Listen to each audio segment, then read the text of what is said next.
things that be not as though they were. See, Abraham was 100 years old when God gave him a child. Sarah was 90 years old. That's way past church-bearing years. But here's the thing, you got to understand something about faith when God show it to you. See, when you can look past where you at and see the finished picture, all you doing is working toward it. See, a painter, before you can paint a picture, you got to first get an image in your mind. That's right. Am I right? You can, when you get the image in your mind, if I'm saying I want to paint a picture of Sister Lisa, right?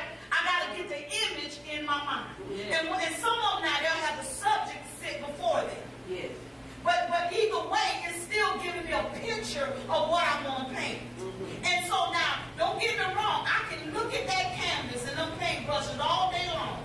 Yeah. And I can get the vision of your nothingness in my mind to paint. But if I don't pick up that canvas, because see, faith without works now is dead. If I don't pick up that brush and begin to paint what I see, then it's just a thought. And nobody else gets to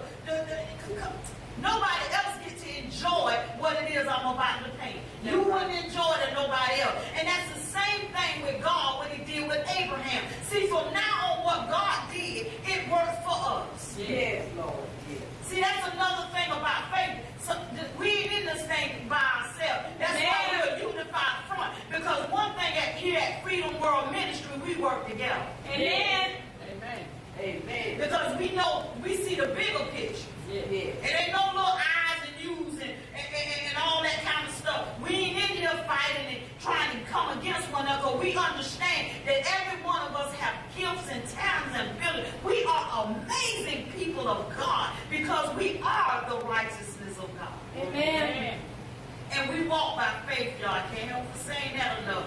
Not by sight. Yes. And see, when you got that kind of faith, then you can move some stuff. Some of you right now is believing God for a type of ministry and stuff that you've seen a picture of. But see, here's the thing. You got to believe what it is that you see, and then you got to move on. That's right. That's right. If God is giving you a vision, that's what, now look at what the word says.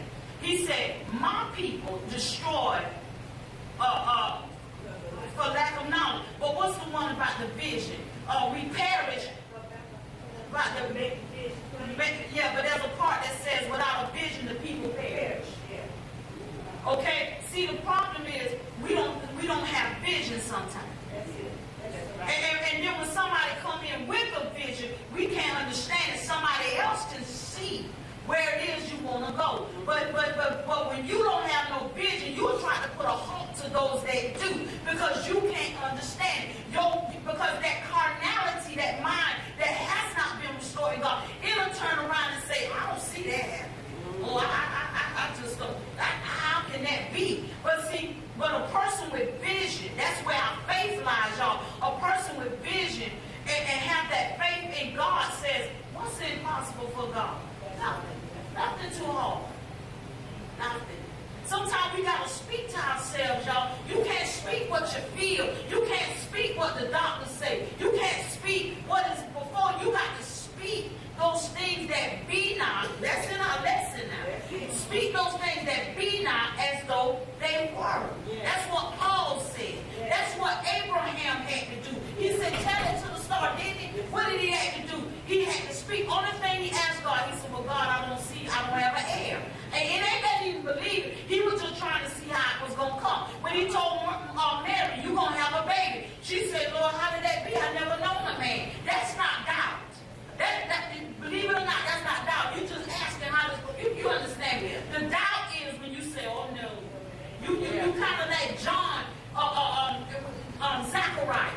You remember Zachariah? Zachariah